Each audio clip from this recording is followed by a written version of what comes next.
Unified 911, anong matutulong namin sa'yo? Anya ti maitulog mi ken kapo. Anong may tatabang ko sa Unsay imo? akong ikatabang nimo? Ngini makadabang na misal ka no. Sa anumang wika o dialekto, may tulong na darating sa iyo.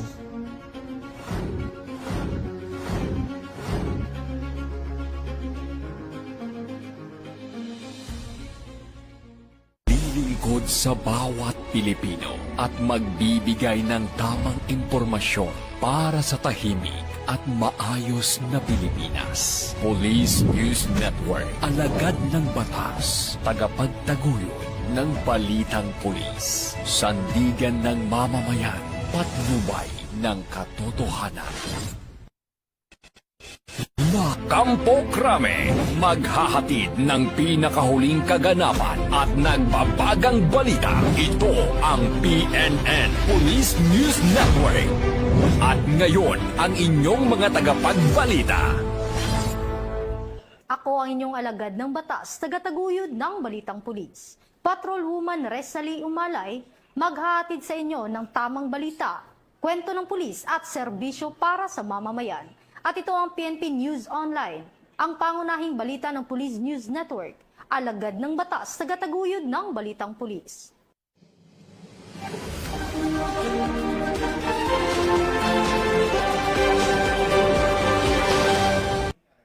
Narito ang mga balitang hatid ng ating PNN correspondents mula sa iba't ibang panig ng bansa.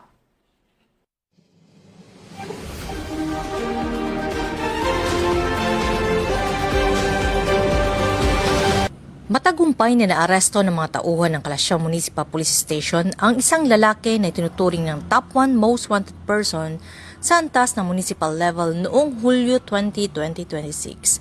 Dahong alas 3:50 ng hapon, isinagawa ang operasyon sa Poblacion West, Kalasyaw, Pangasinan at naaresto sa alias Randy. Sa bisa ng warrant of arrest, kaugnay ng kasong paglabag sa Republic Act No. 10883 o New Anti-Carnapping Act of 2016 na walang rekomendadong piyansa para sa kanyang pansamantalang kalayaan. Matapos ang pag-aresto ay dinala ang akusado sa himpilan ng Kalasyaw Municipal Police Station para sa kaukulang dokumentasyon at iba pang mga legal na proseso bago iharap sa korte. Patuloy naman ang pagpapaigting ng Kalasyaw Municipal Police Station sa kampanya laban sa mga wanted person at iba pang mabag sa batas upang mapanatili ang kapayapaan at kaayusan ng komunidad. Mula dito sa Ilocos Region, ako ang inyong Police News Network correspondent, Police Master Sergeant Carmela Danggecan, alagad ng batas, tagataguyod ng balitang pulis. Mabilis na nahuli ang suspek sa pagpatay sa Ateneo Dinaga grade school teacher na babae na 28 years old matapos ang mabilis at masusing operasyon ng operatiba ng Police Station 4 ng Naga City Police Office.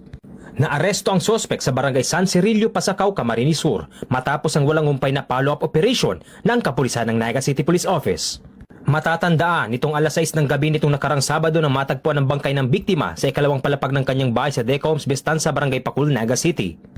Malaking tulong sa agarang pagkilala at pagtuntun sa sospek ang kuha ng CCTV kung saan nakita itong gumalaw sa kamera at namataan ang tattoo sa kanyang katawan. Patuloy pa rin ang isinasagawa investigasyon upang matukoy ang buong motibo ng krimen at maharap sa kasong robbery and homicide at patong-patong na kaso ang sospek. Mabilis na aksyon, masusing investigasyon at walang tigil ng pagtugis patunay ng dedikasyon ng Naga City Police Office sa pagbibigay ng agarang hustisya at pagpapanatili ng kapayapaan sa komunidad. Mula sa Naga City Police Office, ako po si Police Corporal Carlo D. Mariano, nag-ulat para sa Police News Network. Bagong PNP para sa bagong Pilipinas, serbisyong mabilis, tapat at nararamdaman. Naka-full alert na ang National Capital Region Police Office bilang paghahanda sa ikalimang State of the Nation Address ni Pangulong Ferdinand R. Marcos Jr. na nakatakda sa Hulyo 27 sa Batasang Pambansa Complex.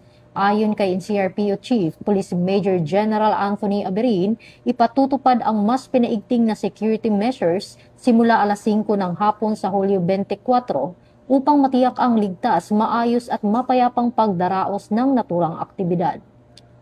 Kabuang 21,261 pulis ang itatalaga sa iba't ibang strategic area sa Metro Manila, kabilang ang paligid ng House of Representatives, pangunahing lansangan, transport terminals, border control points, rally areas, government facilities at iba pang kritikal na lugar. Bukod dito, nakahanda rin ang 3,000 augment personnel mula sa Police Regional Office 2, 4B at 5. Kasama sa ipatutupad na seguridad ang no-fly at no-drone zone sa mga itinalagang lugar, gayon din ang nationwide suspension ng permit to carry firearms outside the residence sa mismong araw ng SONA. Upang matiyak ang maayos na pamamahala ng mga pampublikong pagtitipon, magtatalaga ang NCRPO ng mahigit 11,000 civil disturbance management personnel na nakahanda sa anumang sitwasyon habang patuloy na iginagalang ang karapatan ng mamamayan sa mapayapang pagpapahayag. Samantala, magpapatupad din ng pansamantalang road closures at traffic rerouting sa ilang bahagi ng Quezon City, partikular sa mga rutang patungo at paligid sa Batasang Pambansa Complex. Pinayuhan ang mga motorista na sumunod sa mga ilalabas na traffic advisories ng NCRPO at Metropolitan Manila Development Authority.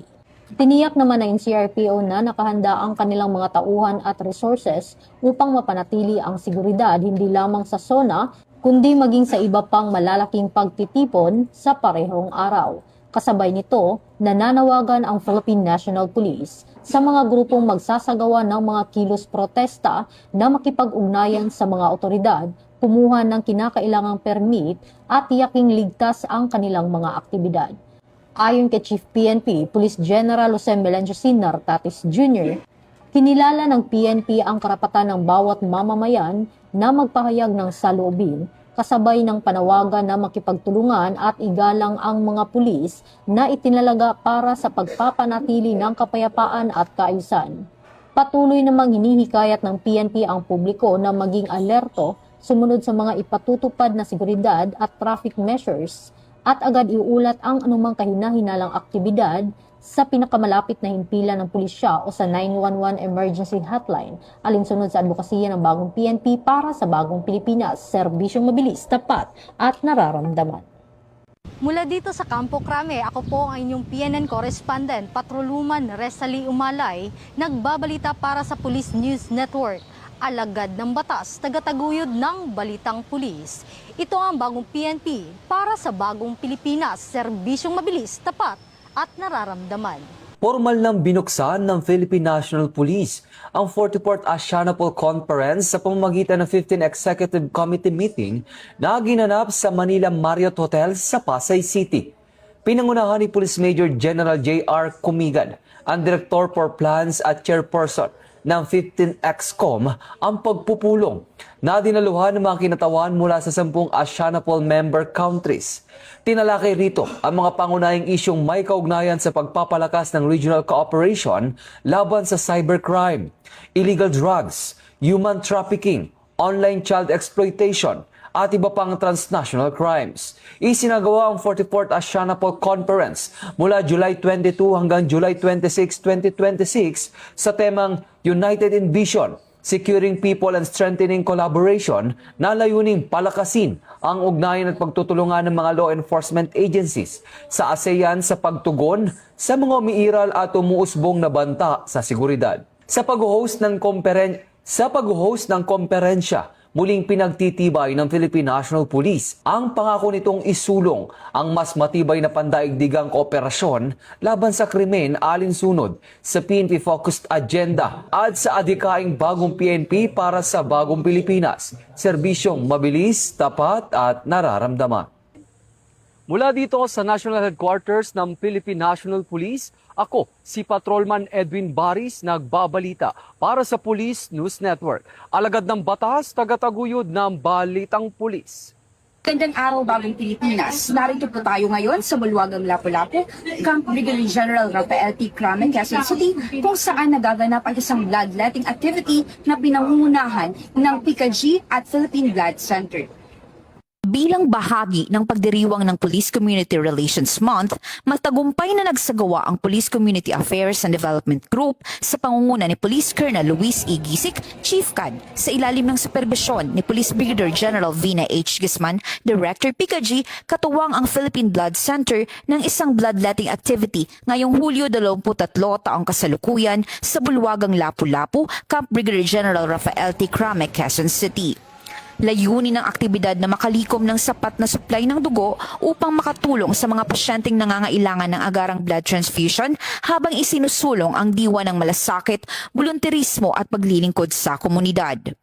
Dumalo at voluntaryong nag-donate ng dugo ang mga miyembro ng Philippine National Police mula sa PNP SAF, NCRPO, non-uniformed personnel at iba pang national support units na naglalayong makatulong sa pagliligtas ng buhay ng kanilang kapwa. Ayon sa mga organizer, ang blood donation ay hindi lamang nakatutulong sa mga pasyenteng nangangailangan ng dugo, kundi nagsisilbi ring simbolo ng pagkakaisa, malasakit at responsibilidad ng bawat mamamayan sa komunidad. Good morning po sa ating lahat. Kami po sa Department of Health Philippine Blood Center ay nagpapasalamat po sa Philippine National Police sa pangunguna po ng PKD at yung ating PNP Health Service sa pagkandak po at pakikiisa sa amin sa inisyatibang makapagbigay ng dugo po o yung voluntary blood donation program. Napakarami pong natutulungan nito na ating mga kababayan na mga pasyente dahil yung mga dugo na malilikom po natin dito at makokolekta ay mapupunta sa mga pasyente na nangangailangan ng dugo. Muli, kami po ay nagpapasalamat at sa patuloy na suporta ng Philippine National Police po sa voluntaryong pagbibigay ng dugo. Ang pambansang pulisya ay patuloy na sumusuporta sa mga ganitong aktibidad na siyang nagpapalakas ng ugnayan ng kapulisan at komunidad sa pamamagitan ng mga programang may positibong epekto sa lipunan. Dito po kami ngayon upang mag-donate ng dugo at sana po itong dugo na na-donate ko po is makatulong po sa ating mga kababayan na nangangailangan po. At sana po yung mga matulungan namin is magiging ligtas po sila. Mula dito sa Campo Crame, ako ang inyong PNN correspondent, Patrolwoman Jera de Duterte, alagad ng batas, tagataguyod ng Balitang Pulis.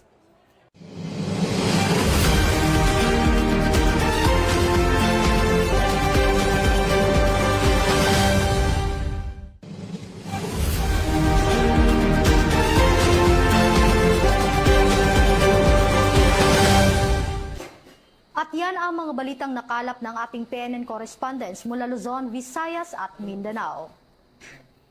At para sa mas malawak at mabilis na ulat ng mga balita, huwag kalimutang mag-like, follow and share sa aming official social media accounts ng Police News Network, YouTube channel at Twitter account para sa mga live stream at replays. At real-time updates, manatiling mapagmatsyag at laging alamin ang totoo. Sa ngalan ng pamunuan ng Philippine National Police, sa pangunguna ni Chief PNP Police General Jose Melencio C. Nartatis Jr. at sa pamumuno ni President Ferdinand Bongbong Marcos Jr., kami ay maglilingkod sa bawat Pilipino at magbibigay ng tama at balanseng balita. Mula rito sa tanggapan ng tagapag-ugnay ng Pambansang Pulisya, ako ang inyong alagad ng batas, tagataguyod ng Balitang Pulis. Patrolwoman Resalie Umalay, maghahatid sa inyo ng tamang balita, kwento ng pulis at serbisyo para sa mamamayan. At ito ang PNP News Online, ang pangunahing balita ng Police News Network. At ito ang bagong PNP para sa bagong Pilipinas. Serbisyong mabilis, tapat at nararamdaman.